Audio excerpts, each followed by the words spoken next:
بسم اللہ الرحمن الرحیم۔ السلام علیکم۔ آپ دیکھ رہے ہیں آوان ٹی وی پی کے۔ آج کی اس ویڈیو میں ہم دو بہت اہم موضوعات پر بات کریں گے، اور وہ ہیں کووڈ-19 یعنی کرونا وائرس یا نوول کرونا وائرس یا کرونا وائرس انفیکشس ڈیزیز 2019 کے حوالے سے۔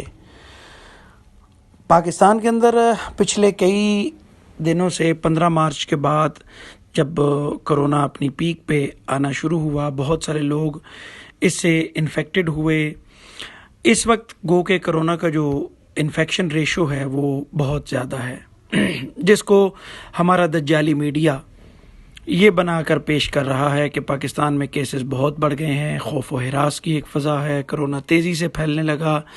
یاد رکھیں، میڈیا سچ اور جھوٹ کو خلط ملط کرنے کا ہمیشہ ماہر ہوتا ہے، اور آج کل کے دنوں میں میڈیا یہی کام کر رہا ہے۔ دو بہت اہم چیزیں جن پہ آج آپ سے بات کرنی ہے۔ نمبر ایک، کرونا کی کوئی سیکنڈ ویو نہیں ہے۔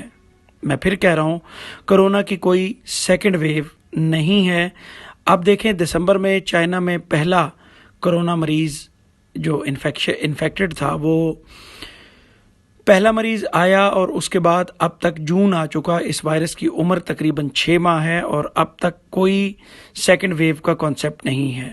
سیکنڈ ویو کی جو بات ہے وہ صرف ان ممالک کے لیے ہے جہاں پر اب تک لاک ڈاؤن چل رہا ہے، یعنی اب تک ان کے اندر ہرڈ امیونٹی جس کو ہم کہتے ہیں وہ بلڈ نہیں ہوئی۔ ہرڈ امیونٹی کیا ہوتی ہے کہ آپ کے زیادہ لوگ ایک دفعہ انفیکٹڈ ہو کے اس انفیکشن سے اپنے آپ کو امیونٹی کے ذریعے امیونٹی بلڈ کر کے کلیئر کر لیتے ہیں، اور پھر اس کے بعد وہ ری انفیکٹ نہیں ہوتے، کیونکہ ان کا امیونوگلوبولن جی جو اینٹی باڈیز ہیں وہ ڈیولپ ہو جاتی ہیں۔ وہ نہ صرف کرونا کی مدافعت کرتی ہیں بلکہ کرونا کے حوالے سے جو آپ کے ڈی سیلز ہیں یا جو میموری سیلز کہلاتے ہیں، وہ سیلز اس چیز کو یاد بھی رکھتے ہیں کہ کوئی اننون وائرس کا حملہ ہوا تھا، لہٰذا وہ مدافعتی نظام آپ کے اندر مہینوں تک رہتا ہے۔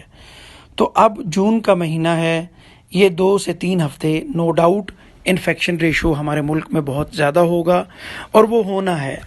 وہ ہر ملک جب لاک ڈاؤن سے باہر آئے گا، جیسے میں آپ کو مثال دوں کہ اگر نیوزی لینڈ والے اب تک وہ لاک ڈاؤن کے اندر ہیں، اگر وہ لاک ڈاؤن جب بھی اٹھائیں گے، جب بھی لاک ڈاؤن لفٹ کیا جائے گا، ان کے اندر ایک دفعہ کرونا انفیکشن پھیلے گا۔ لیکن جون سے لے کے دسمبر تک، اور یہ جو ٹائم پیریڈ ہے، اس میں جب آپ کا اس مہینے کے اینڈ تک یہ سب کچھ بیٹھ جائے گا، میں الحمدللہ بڑے وثوق سے اور بڑی ذمہ داری سے یہ بات کہہ رہا ہوں کہ دسمبر کے اینڈ تک یہ سب کچھ بیٹھ جائے گا، جون کے اینڈ تک یہ سب کچھ ختم ہو جائے گا، انفیکشن ریشو بہت کم ہو جائے گا۔ ہمارے ملک کے لوگوں کے اندر کلائمیٹیکلی اور کچھ اور وجوہات کی بنیاد پر بھی ہرڈ امیونٹی بلڈ ہو جائے گی، لوگ کرونا سے امیون ہو جائیں گے، اور یہ امیونٹی پھر 2 سال رہتی ہے، 2 مہینے 6 مہینے کم از کم اس کی عمر ہوتی ہے۔ تب تک انشاءاللہ ویکسینیشن بلڈ ہو چکی ہوگی، اور لوگوں کو جن کو ضرورت ہوگی وہ ویکسین لگا دی جائے گی۔ ادروائز لوگ اپنی نیچرل امیونٹی کے اندر ریکور کر رہے ہیں، اس چیز سے گھروں کے اندر سیلف آئسولیٹ ہو کے لوگ ریکور کر رہے ہیں۔ اب ہونا کیا ہے، یہ بھی میں آپ کو آج پروڈکشن دے دوں۔ ہونا یہ ہے کہ جب جون کے اینڈ پہ یہ سب کچھ بیٹھ جائے گا تو بہت ممکن ہے کہ آپ کا یہ میڈیا، پاکستان کا یہ میڈیا، یا دوسرے لفظوں میں پاکستان کا بکا ہوا میڈیا جو ہے، وہ کسی بھی اور انفیکشن کو ریلیٹ کرے کرونا وائرس کی سیکنڈ ویو کے ساتھ، اور آپ کو اس سے ڈرایا جائے کہ پاکستان میں کرونا وائرس کی جو سیکنڈ ویو ہے وہ آ چکی ہے، اور کرونا وائرس کی سیکنڈ ویو بہت شدید ہوگی۔ کرونا وائرس کی کوئی سیکنڈ ویو نہیں ہے کسی انفیکشن کا، ری انفیکشن کا۔ آج کی تاریخ تک آپ WHO سے لے کے جس بھی مستند ہیلتھ سائٹ کو اٹھا کے دیکھ لیں، ریسرچ کو اٹھا کے دیکھ لیں، پڑھ لیں، آپ ریسرچ کر لیں، آپ گوگل کے اوپر، آپ ڈیفرنٹ سائٹس کے اوپر، کوئی بھی ایسی انفیکشن کی، ری انفیکشن کی ہسٹری موجود نہیں ہے کرونا وائرس یا کووڈ-19 کے حوالے سے۔ بس یہ 2-3 ہفتے آپ نے زیادہ کرونا کو ریسرچ نہیں کرنا، احتیاطی جو پریکاشنز ہیں، کپڑے کا ماسک پہنیں، سرجیکل ماسک پہنیں، لیکن ماسک ضرور پہنیں۔ 1.6 میٹرز یا 6 فٹ کا جو ڈسٹینس ہے، جب بھی کسی سے بات کریں 6 فٹ یا اس سے زیادہ کا ڈسٹینس ضرور رکھیں۔ اگر کسی کو معمولی سمٹمز جیسے بخار، کھانسی، نزلہ، زکام آتے ہیں تو آپ ان کو گھر کے اوپر پیناڈول کے ساتھ، کیلپول کے ساتھ، ادرک، لیمو، شہد کے کیوے کے ساتھ، گرم پانی کے ساتھ آپ ان کو ٹریٹ کریں.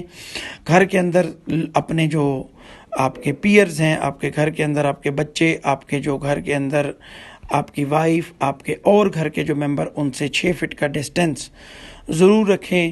اور آپ بجائے PCR جو کرونا کا ٹیسٹ ہے، اس کی بجائے آپ اپنا اینٹی باڈیز کا ٹیسٹ امیونوگلوبولن G کرائیں، تاکہ اگر وہ ٹیسٹ آپ کا پازیٹیو آ جاتا ہے تو اٹ مینز کہ آپ 10 12 14 دن پہلے کرونا وائرس کا سامنا کر چکے ہیں، اور آپ کی الحمدللہ جسم کی اینٹی باڈیز نے کرونا وائرس کو شکست دے دی ہے، اور اب آپ اس سے امیون ہو چکے ہیں. تو یہ وہ ایک خبر ہے. آپ میڈیا کی باتوں پہ، میڈیا کو بہت زیادہ کان مت دھریں. آپ یہ دیکھیں کہ 5000 کیسز اس وقت ڈیلی کے پاکستان میں رپورٹ ہو رہے ہیں. اس کی 2 وجوہات ہیں. ایک وجہ تو یہ ہے کہ لاک ڈاؤن اٹھنے کے بعد، لاک ڈاؤن ختم ہونے کے بعد ایسا ہونا تھا. نمبر 2، اس کی جو سب سے بڑی وجہ یہ ہے کہ اس وقت جب کیسز 1500، 800، 1000، 1200 آ رہے تھے تو آپ کے ملک میں ٹیسٹ ہو رہے تھے تقریباً 5000 ڈیلی. اس وقت آپ کے ملک میں تقریباً 22000 ٹیسٹ ڈیلی ہو رہے ہیں. تو ظاہر ہے پازیٹیو انفیکشن آنا، اس کی ریشو بڑھنا وہ نیچرل ہے. لیکن ایک بات بالکل اچھی طرح ذہن نشین کر لیں کہ پاکستان کے اندر موٹیلٹی ریٹ یعنی شرح اموات جو ہے وہ الحمدللہ باقی ممالک سے بہت کم ہے. اگرچہ ریشو جو پازیٹیوٹی کی ریشو ہے یا انفیکشن کی ریشو ہے، انفیکشن تو موجود ہے، وہ بہت زیادہ ہے. لیکن مثال کے طور پہ اگر میں پچھلے 24 گھنٹے میں ہماری جو اپنی گورنمنٹ منسٹری آف ہیلتھ کی جو ویب سائٹ ہے اس کے اعداد و شمار کی بات کروں تو تقریباً 5000 کیسز رپورٹ ہوئے، اور پچھلے 24 گھنٹے میں موٹیلٹیز جو ہیں، جو ڈیتھس ہیں، وہ 65 ہیں. اور ان 65 کا مطلب یہ ہے کہ کوئی 0.6% آپ کا ڈیتھ ریشو ہے. اور اس میں بھی سوری ٹو سے جو نجی ہاسپٹلز ہیں، خاص طور پہ آپ نے میڈیا کے اوپر، سوشل میڈیا کے اوپر ویڈیوز گردش کرتے ہوئی دیکھی ہیں جن کو ڈیلیبریٹلی کرونا ڈکلیئرڈ ڈیتھس قرار دیا جا رہا ہے.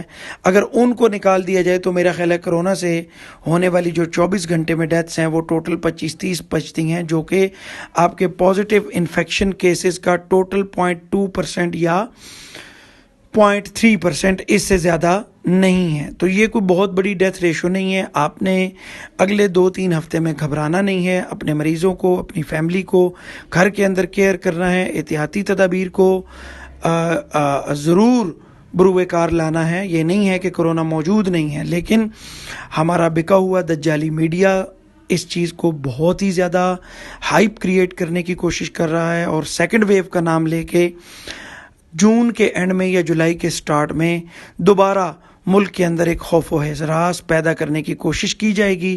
آپ نے بالکل خوف زدہ نہیں ہونا. اپنا اور اپنے پیاروں کا احتیاطی تدابیر کے ذریعے خیال رکھیں. انشاءاللہ آپ اور آپ کا خاندان اس موذی مرض سے محفوظ رہے گا. اللہ تعالی ہم سب کا حامی و ناصر ہو. ملتے ہیں کسی اگلی ویڈیو میں. اگر آپ نے اب تک آوان ٹی وی PK کو سبسکرائب نہیں کیا تو ہمارے چینل کو سبسکرائب کیجئے. ویڈیو کو لائک، کمنٹ اور شیئر کرنا نہ بھولیے. اللہ حافظ.